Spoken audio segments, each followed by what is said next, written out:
Bismillahirrahmanirrahim. Ya, baik para siswa, langsung saja kita meneruskan materi ini yang kelanjutan dari pembahasan sebelumnya, ya. Kalau di pembahasan sebelumnya atau di bagian draft rangkaian RLC yang kedua, kita sudah membicarakan 4 rangkaian, yaitu R murni, L murni, C murni, dan seri RL, ya.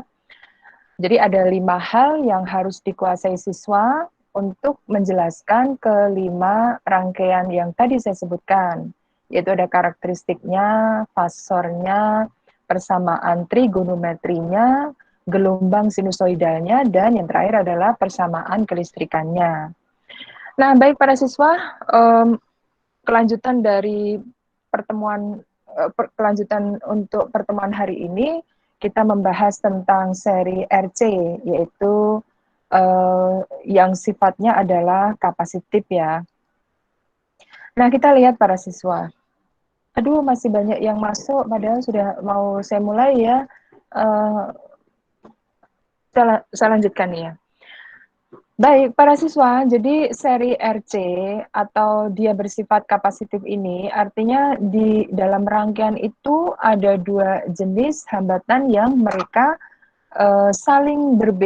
mereka memiliki sifat karakter masing-masing yang sangat berbeda, sehingga hasil dari resultansinya nanti juga menyebabkan karakteristiknya juga berbeda. Nah, jadi ada R, kemudian ada kapasitor yang dipasang seri pada rangkaian tersebut, gitu ya.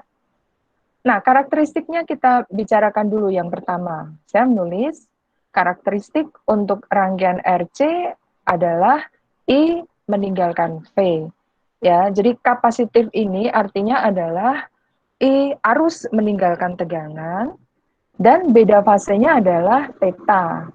Ya, kenapa theta? Karena di sana ada resistor R yang menyebabkan terjadi penyimpangan resultansi hambatan impedansi dari kedua hambatan yang dirangkai ini. Aduh, ada yang masuk lagi.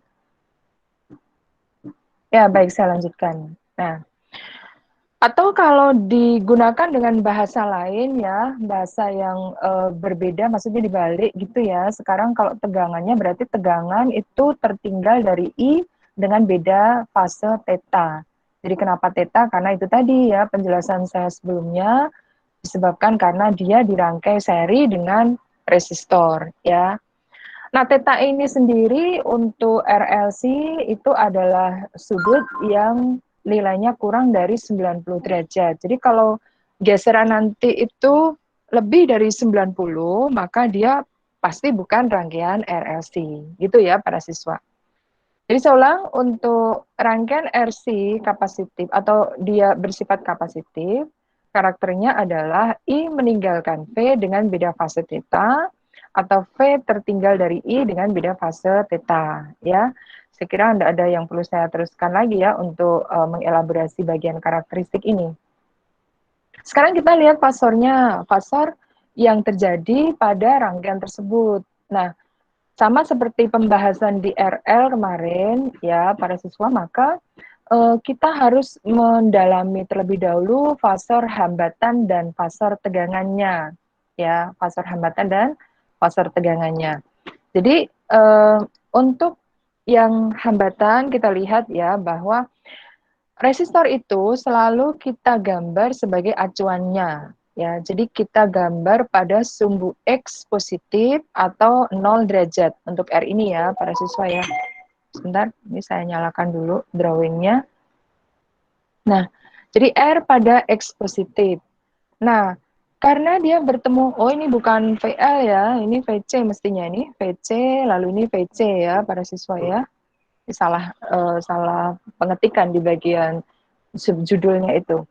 Nah, R kita gambar pada X positif, kemudian XC kita gambar, nah ini XC itu sifatnya adalah tertinggal dari resistor dengan beda fase 90 derajat, ya.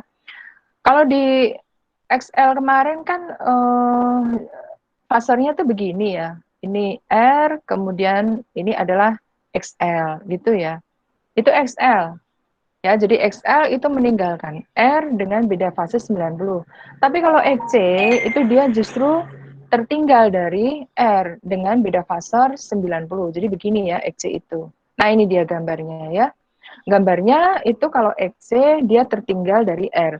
Nah, akibat dari resultansi XC dengan R, ya, karena ingat dua-duanya itu adalah termasuk fasor, dua-duanya adalah fasor ya, fasor berarti vektor tapi versi RLC. Maka penjumlahannya itu tidak boleh kita jumlahkan secara aljabar biasa, jadi ditambahkan begitu saja tidak boleh. Tetapi harus kita gunakan resultansi ala vektorial. Jadi kita buat jajar ginjang seperti ini ya. Nah, akibatnya resultansi yang terjadi adalah hasilnya itu muncul tegangan baru, istilahnya begitulah ya, yaitu Z. Z itu adalah impedansi. Z adalah impedansi ya. Impedansi itu artinya adalah fasor hasil resultansi dari fasor R dan fasor XC. Begitu ya para siswa. Nah, kamu lihat ini, impedansi itu ternyata dia menyimpang dari R, begitu. Dan penyimpangannya itu terlambat theta derajat dibanding dengan R-nya. Begitu para siswa.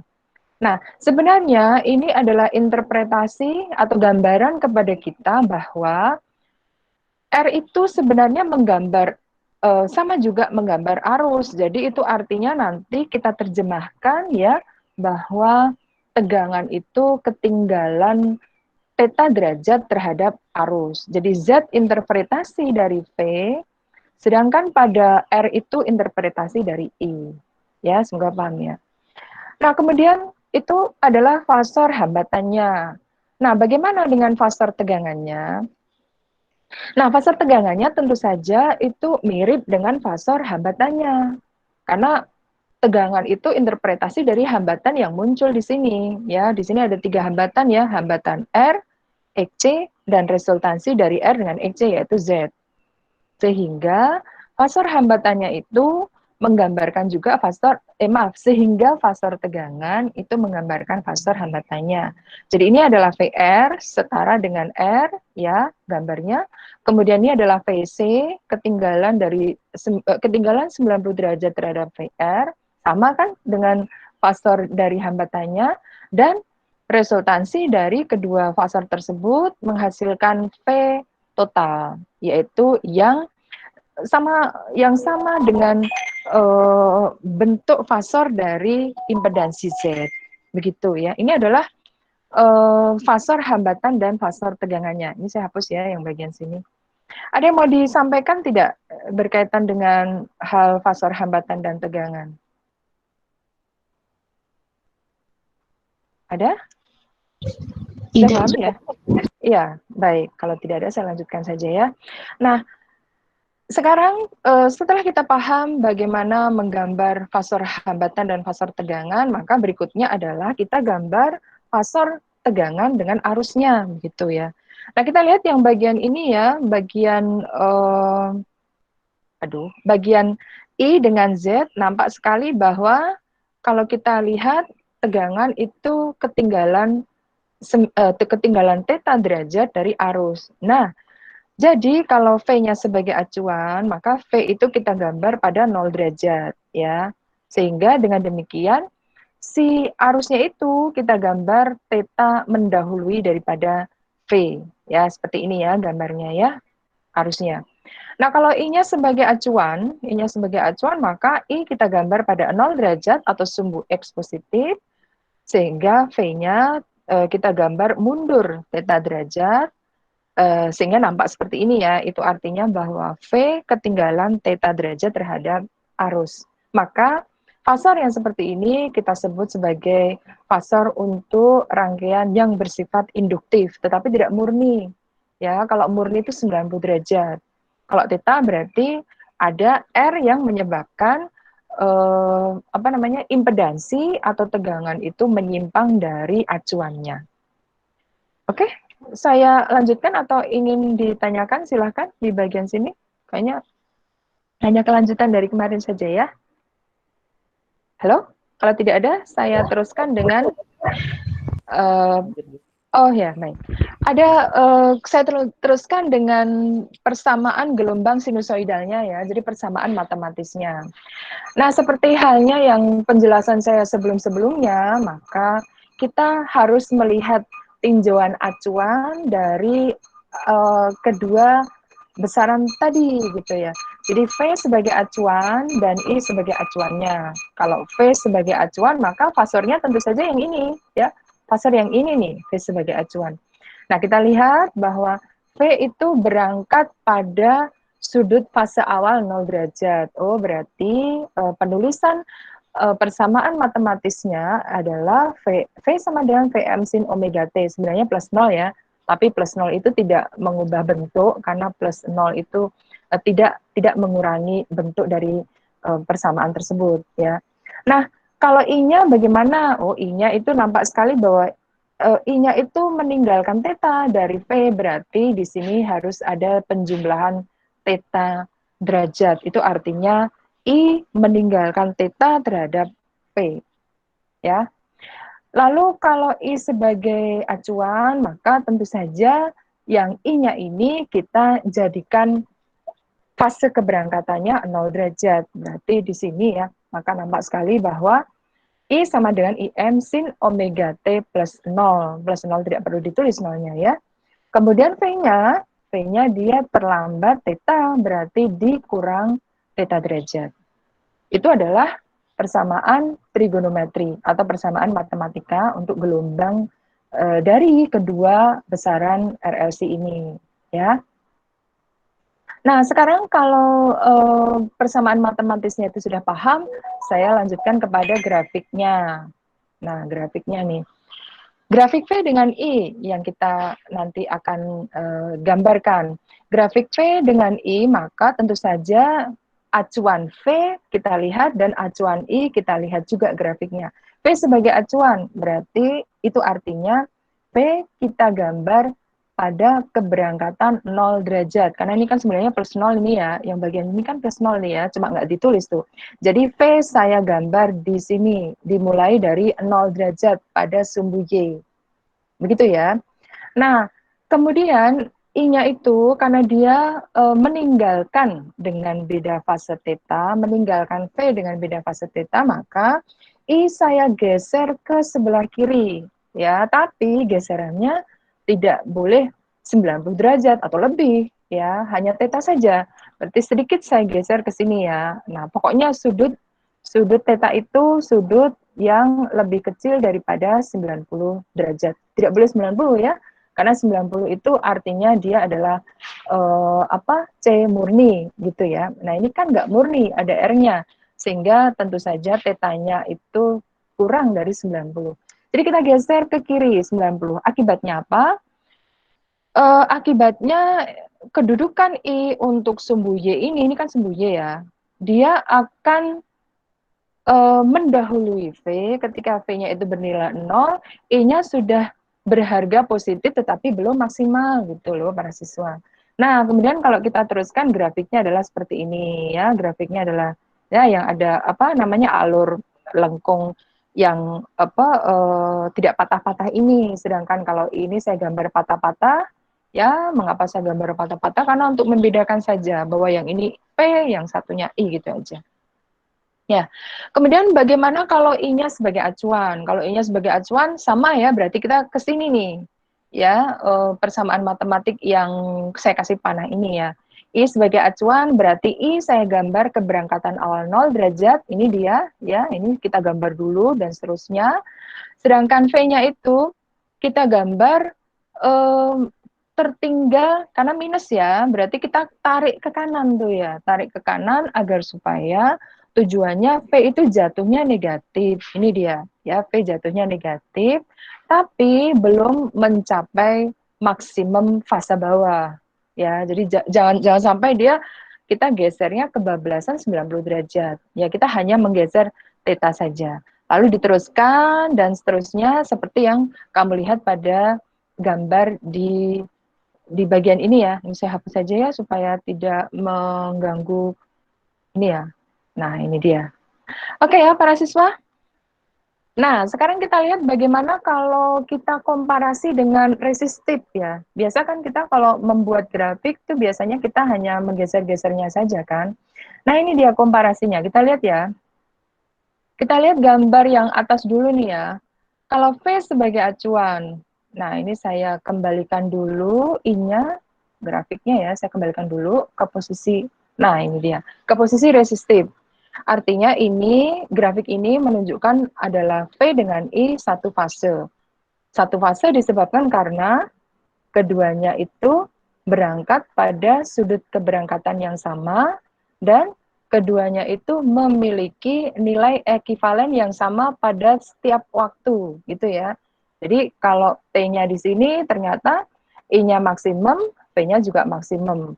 Kalau T-nya di sini dua-duanya 0. T-nya di sini maka si I itu V ya, si V itu maksimum fase bawah, I juga maksimum fase bawah dan seterusnya. Jadi itu yang disebut dengan sefase, sefase. Jadi mereka berhimpit itu. Saya hapus dulu ya yang ini ya gambarnya ya. Nah, jadi kalau kita ingin menggambar untuk rangkaian yang sifatnya adalah um, kapasitif tetapi belum sampai 90 derajat, maka tentu yang saya geser adalah, kalau V-nya sebagai acuan, maka yang saya geser adalah siapa? I-nya ya, I-nya saya geser tuh. Nah, geseran I itu harus sebelah kiri, ke kiri, begini. Tapi jangan sampai 90 derajat. Jangan sampai kamu bablaskan begini. Nah, kalau dibablaskan ini, artinya I-nya meninggalkan V dengan beda fase 90. Paham ya maksud saya ya? Bisa dimengerti nih ya, pada sumbu Y. Kamu lihat pada nilai ini ya, nilai pada sumbu Y ini loh. Nilai di sini. Ya, bisa dipahami enggak para siswa? Bisa, Bu. Ya, jadi menggesernya saya ulang ya. Jadi menggesernya itu jangan 90 ya. Nah, jadi sedikit saja sekian. Jangan begini, salah dia ya. Nah, misalkan segini tuh ya, tetanya misalkan 30 derajat. Oh, berarti ini nilainya adalah 30 derajat tuh. Nah, ini dia gambarannya. Kamu lihat bahwa pada grafik ini nampak V-nya itu V-nya itu masih dalam nilai 0, nah I-nya sudah mempunyai harga positif, tapi belum maksimal. Itu artinya dia induktif, tapi RC ya, induktif yang ada R dengan C-nya. Kemudian kalau I-nya sebagai acuan, nah kita lihat lagi. I sebagai acuan, maka saya kembalikan dulu grafiknya. Gantian V-nya saya kembalikan ke posisi awal, nah seperti ini. Ini adalah sefase, maka supaya I sebagai acuan, maka I saya biarkan, karena I saya jadikan sebagai keberangkatan 0, V-nya yang saya geser ke kanan. Nah, ini dia. Tapi jangan sampai 90 ya. Geser ke kanan sehingga nampak bahwa V itu tertinggal. Kamu lihat ya pada sumbu ini, sumbu Y, V-nya pada posisi minus, ya fase bawah maksudnya, I-nya itu pada posisi 0. Itu artinya V ketinggalan dari I. Dan beda fasenya itu theta, nggak sampai 90. Kalau sampai 90, itu geserannya ke sana ini, para siswa. Nah, ini dia. Jadi maksimum nilainya gitu loh ya. Padahal kalau theta itu nggak sampai maksimum. Jadi geserannya jangan terlalu banyak ya, jangan terlalu sampai di maksimum. Jadi saya kembalikan tadi ya. Nah, geserannya hanya sekian saja. Oke, ini saya hapus. Dari yang apa saya terangkan ini, ada yang mau disampaikan atau ditanyakan? Silakan. Kalau tidak ada, saya lanjutkan. Jelas ini? Lanjut ya, Bu. Oh, baik. Nah, sekarang bagaimana dengan persamaan kelistrikannya? Para siswa tadi kita lihat bahwa rangkaian itu memiliki dua jenis hambatan, yaitu hambatan resistor R dan hambatan EC. Nah, R itu adalah resistor ya, sehingga tegangan yang muncul pada ini saya gambar lagi rangkaiannya ya, ini dan ini ya. Nah, itu aduh. Nah, di kutub-kutub resistor ini ada tegangan VR, sedangkan di kutub-kutub di kapasitor ini ya ada tegangan VC. Nah, sehingga kalau VR itu adalah I kali R, kok hilang nih ya, I kali R. Kemudian ada reaktansi kapasitif Fc ya. Fc itu bernilai satuannya ohm ya. Kalau C itu masih belum bernilai hambatan. Nah, jadi supaya C itu bernilai hambatan maka harus diseperkan kemudian dikalikan dengan omega. Ini dia ya. Ini adalah Fc. Fc adalah reaktansi kapasitif. Nah, berarti tegangan yang terjadi pada ujung-ujung kapasitor itu adalah VC atau tegangan pada ujung-ujung kapasitor. Nilainya adalah I kali XC. Ini ya. Lalu kemudian impedansi. Nah, impedansi itu hasil resultansi. Ini dia ya. Impedansi itu adalah hasil resultansi antara fasor R dengan fasor XC. Nah, ini dia. Kamu lihat ini. Ini R, kemudian ini adalah XC. Maka tentu saja hubungan dari R dengan XC adalah menggunakan persamaan Pitagoras atau analisisnya adalah analisis vektor ya. Sebenarnya menggunakan akar dari R kuadrat tambah XC kuadrat ditambah 2R kali XC kali cos 90. Cos 90 itu 0. Jadi kembali akhirnya ujung-ujungnya ke Pitagoras itu. Nah, itu akhirnya jadilah Z adalah akar dari R kuadrat ditambah XC kuadrat. Itu adalah impedansi. Nah, ini kalau ini sudah satuannya ohm semua ini ya. Ini satuannya ohm, ini juga ohm.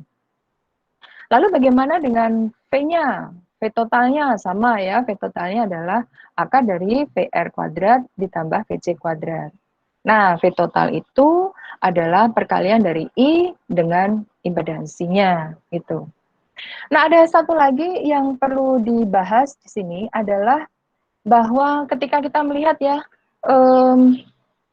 kamu lihat ini pada fasornya, nampak sekali di situ ada sudut theta. Nah, sudut theta itu bisa kita cari dengan menggunakan nilai kosinusnya ya. Kalau kita lihat sini ya, kosinus dari theta, ini theta, sudut theta, ini adalah R, kemudian ini XC, lalu ini adalah Z, maka cos theta itu adalah R per Z. Jadi yang mengapit sudut dibagi dengan sisi miringnya. Sisi miring itu sisi yang di depan siku-sikunya ini, gitulah ya.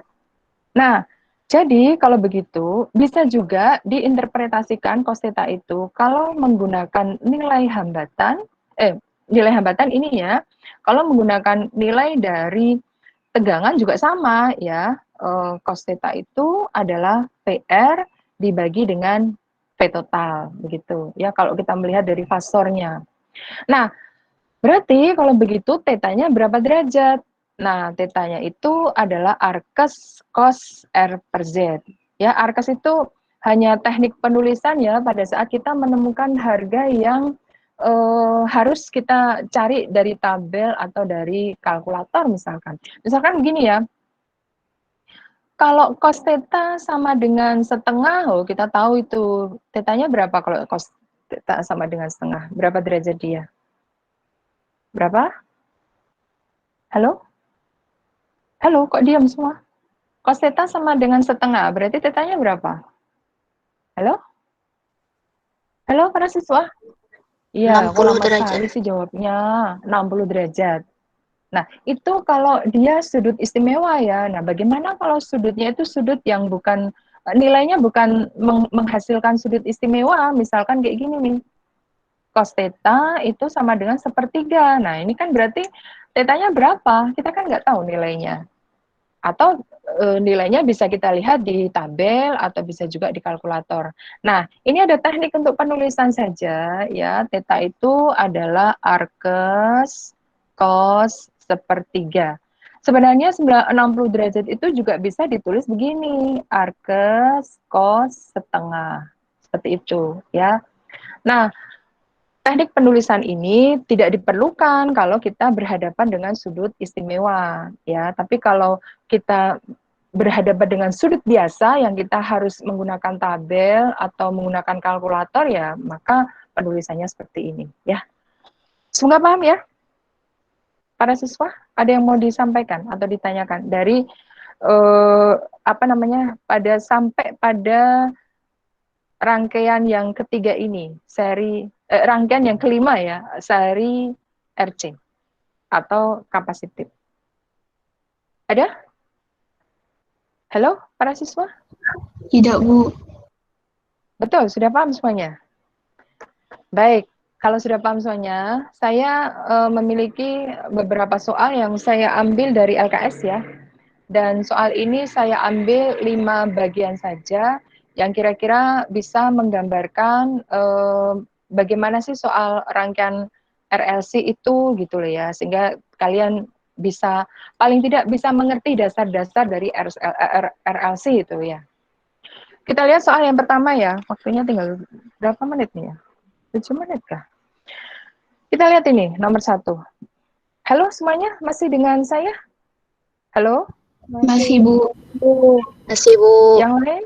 Yang lain kok nggak ada suaranya semuanya kok? Masih, Bu. Iya. Baik, kita lanjutkan. Masih, Bu. Ya sudah. Kita lanjutkan ya. Masih, Bu. Kita lihat soal contoh soal nomor 1. Perhatikan gambar berikut ini nih. Generator AC dengan tegangan efektif sebesar 36 volt dipasang seri dan dihubungkan dengan sumber tegangan DC 9 volt ya. Persamaan tegangan pada generator AC dalam fungsi waktu T itu yang mana? Nah, ini para siswa kalian harus mengerti bahwa ada AC dan ada DC. Dipasang seri, seperti kamu lihat itu. Nah, kalau DC itu pasti dia konstan, nilainya sama terus itu. Tapi kalau AC nilainya adalah bergelombang, seperti gelombang sinus. Berarti tugasmu adalah mencari gelombang sinusoida dari AC-nya. Gitu loh para siswa. Nah, kamu lihat ini tegangan efektifnya adalah 36 volt. Berarti V efektifnya adalah 36. Kalau V efektif 36 volt, maka kita harus mencari V maksimumnya itu berapa, gitu ya para siswa. Paham ya ini ya? V efektif adalah V yang dibaca pada alat kelistrikan kita. Gitu loh ya, materi yang kemarin sudah saya sampaikan. Nah, halo para siswa, paham ini? Halo? Halo, para siswa. Paham, Bu. Diam saja, bingung saya ini berhadapan dengan kalian. Ya Allah. Jadi kalau begitu, V maksimumnya bagaimana? Gitu loh. Gimana cara mencarinya? Kalau efektifnya 36, maksimum pasti di atas atau di bawah 36? Nilainya. Kalau efektifnya 36, berarti maksimumnya di atas 36 atau di bawah 36? Halo? Halo, para siswa? Halo? Halo, gimana nih kok diam semuanya nih? Di atas, Bu. Di atas ya, di atas ya. Yang lain pada kemana sih? Ada, Bu, ada. Hadir. Ada, Bu. Kok nggak jawab ya? Kok nggak jawab gitu loh? Kok nggak merespon gitu loh? Saya pikir yang ambiar semuanya nih, jangan-jangan nih. Yang apa tadi malah mau ada orang masuk yang nggak jelas gitu ya, Ibu tolak ya. Sekali lagi kalau nggak jelas saya tolak ya, takutnya ganggu KBM saya ini. Jadi V maksimum itu tentu saja di atas V efektif ya. Kemarin sudah Ibu jelaskan, masih jelaskan lagi. Habis dong waktu saya. Nah, bagaimana hubungannya? Hubungannya adalah akar 2. Berarti ini 36 akar 2. Gitu aja. Tinggal dikalikan akar 2. Nah, berarti kita lihat kalau V untuk V untuk AC itu bagaimana tuh? VAC adalah persamaan matematisnya adalah V maksimum, astagfirullahaladzim, sin berapa? Sin omega T. Halo, para siswa ini, coba Ibu pengen lihat videonya ditunjukkan, para siswa, saya pengen lihat. Ya, tolong videonya dinyalakan semua. Saya pengen lihat. Kalian hadir apa tidak ini? Jangan-jangan ini, ya, saya pengen lihat semuanya. Tunjukkan sebentar saja, biar saya tahu. Iya. Oke ya. Karena saya agak curiga ini ya, jangan-jangan ini kalian menghilang, banyak yang menghilang gitu. Baik, sudah cukup dimatikan. Ini kayaknya ada yang menghilang nih. Udah, baik kita lanjutkan ya. Kita lanjutkan para siswa. Nah, dengan demikian, ya agak cepat sedikit ya, tinggal 12 menit nih ya, karena habis ini pelajaran lain dan saya pun juga akan ikut diklat ini ya. Jadi V totalnya itu adalah VAC ditambah VDC atau dibolak-balik juga nggak masalah ya. Nah, VDC-nya itu nilainya adalah tetap yaitu 9 volt. Berarti ini adalah 9 ditambah yang ini VAC-nya. VAC-nya itu adalah Vmax sin omega T. Vmax-nya kan ini. Jadi 36 akar 2 kali sin omega T. Gitu ya. Nah, 9 dengan 36 berarti bisa kita gunakan hukum distributif pada matematika, yaitu dikumpulkan menjadi, dipisah ya, 9 dikeluarin tuh ya, berarti 1 ditambah 4 akar 2 sin omega T. Tuh. Ya, oke ya, sampai di bagian sini, jelas tidak nih? Jelas, Bu. Ketika Jelas, kita Bu. ya baik, ketika kita mengkalkulasi antara AC dengan DC, nampak terlihat ya bahwa kalau DC itu nilainya selalu tetap, tapi kalau AC nilainya bergelombang dengan gelombang sinusoidal yang tadi sudah Ibu jelaskan. Jadi ini adalah nilai maksimumnya, kemudian ini adalah menunjukkan gelombang sinusnya, jadi nilainya berbolak-balik, fase atas, fase bawah, dan seterusnya. Kita sekarang melihat pada nomor 2.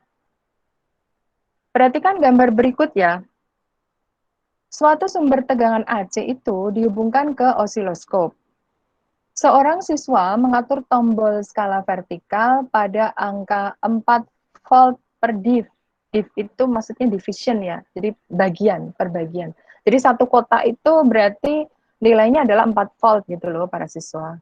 Dan tombol sweep time, jadi pada ini ya, pada sumbu X-nya itu adalah 10 ms per div, 10 milisekon per division gitu maksudnya. Maka tegangan efektif dan frekuensi yang dihasilkan oleh osiloskop itu berturut-turut berapa gitu ya. Nah, kalau kita melihat kalimat ini, kita lihat ya bahwa skala vertikal itu nilainya adalah 4 volt per div, berarti skala vertikal yang ini. Itu menunjukkan sebagai nilai tegangan. Satu division atau satu kotak itu dihargai 4 volt. Berarti kalau ini ada berapa kotak ini? 1, 2, 3. 3 kotak tuh ya. Oh, berarti untuk voltase maksimumnya itu adalah 4 volt. Ini adalah nilai maksimum. Ya, dari atas, dari batas ini kan sebenarnya ada batas sumbu X-nya nih ya. Aduh, nggak bisa pas gitu ya. Ya, dianggap pas ya. Ini adalah sumbu X-nya, ini adalah sumbu Y-nya, begitu ya, atau di sebelah sini juga nggak masalah, nggak digambar kan kalau osiloskop itu. Nah, jadi ini batas maksimumnya itu 4 volt, karena dia 4 kotak tuh. Maaf, 12 volt ya, 4 kali 3 lah, astagfirullahaladzim, 12 volt. Karena ini tiap kotak itu 4, jadi 4 kali 3, 12 volt. Kemudian tombol sweep time-nya itu adalah 10 ms. Jadi satu kotak ini dihargai dengan 10 milisekon. 10 milisekon itu artinya 10 kali 10 pangkat min 3 sekon gitu ya. Jadi 1 sekon dibagi 1000 gitu ya, kalau milisekon itu maksudnya. Nah, sekarang yang ditanya tegangan efektifnya berapa? Nah, kita lihat tadi, ini saya hapus dulu nih, kurang. Kita lihat ini adalah batas maksimumnya itu 12 volt ya. Kalau begitu V efektifnya adalah Vmax diapain dengan akar 2? Dibagi akar 2. Ya, jadi 12 dibagi akar 2 kali akar 2 per akar 2. Dibuat rasional gitu, bentuk rasional gitu ya. Berarti 12 dibagi 2, 6 akar 2 volt. Itu untuk tegangan efektifnya. Osiloskop ya, jadi osiloskop itu menunjukkan nilai maksimum, ya, nilai yang tertinggi bisa kita baca itu. Nah, kemudian yang ditanya lagi adalah frekuensi. Nah, untuk mencari frekuensi, padahal ini yang digambar adalah satu gelombang. Jadi bagaimana itu? Oh, itu artinya kita membaca ini satu gelombang diperoleh pada waktu berapa waktunya, itu adalah berarti periode. Jadi periode adalah waktu yang ditempuh gelombang itu untuk berjalan satu kali, satu putaran atau satu gelombang, gitu loh ya. Jadi ini adalah periode. Jadi satu gelombang, waktu untuk satu gelombang adalah periode. Nah, periodenya berapa? Kita lihat ini ya. Ini ada berapa kotak tuh? 1, 2, 3, 4. 4 kali 2 berarti 8 kotak. 8 kali 10 ms. Oh, berarti ini adalah 80 ms. 80 ms itu 80 kali 10 pangkat min 3 sekon gitu. Karena mili sekon maksudnya. Nah, yang ditanya itu bukan periode tapi frekuensi. Frekuensi itu adalah nilai T yang dibalik gitu ya. Jadi frekuensi itu adalah seperti. Nah, berarti ini 1/80 kali 10 pangkat min 3. Jadi min 3-nya naik ke atas, berarti 1000 ya. 1000 dibagi 80. Coret ya. T dibagi, kalau dibagi 4 itu 25. Dibagi 4 itu 2, berarti 25 dibagi 2. 12,5 Hertz. Nah, jadi jawabannya adalah yang B. Ya, 6,6 / 2 volt untuk tegangannya efektif dan frekuensinya 12,5 Hertz. Paham deh ini? Sampai nomor 2? Bu. Baik, saya lanjutkan nomor 3 ini. Nomor 3 ini, nah ini soal RLC ya, seperti ini ya. Diketahui sinyal dari tegangan itu memiliki tegangan efektif 10 / 2 volt dan frekuensinya 20 Hz. Maka bentuk gelombangnya kayak gimana tuh? Nah, kita terjemahkan dulu. Ini kalau kita lihat ABCD itu semuanya adalah gambar osiloskop ya. Berarti kita harus mencari maksimumnya. Kalau efektifnya adalah 10 / 2, berarti maksimumnya gitu ya. Maksimumnya adalah tinggal dikalikan dengan akar 2. Jadi 10 / 2 kali akar 2, berarti 20 volt. Nah, kita cari yang nilainya 20 itu adalah C saja ya, berarti langsung ketemu C ini ya, jadi langsung ketemu C.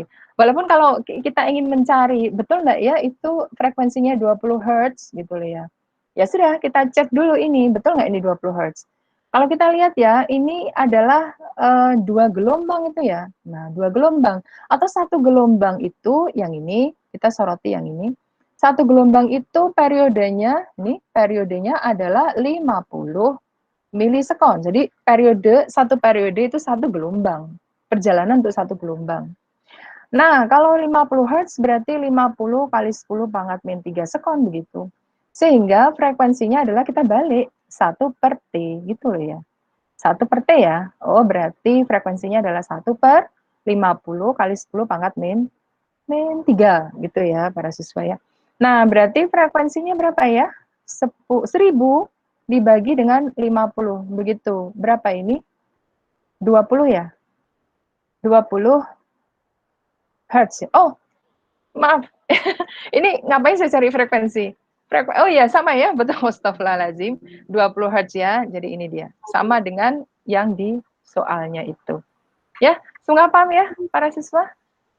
Catatan saya ada di e-learning ya. Jadi nanti dilihat juga catatannya. Baik, Bu. Nih. Sekarang yang nomor 4. Nih dia. Ini kurva tegangan bolak-balik ya.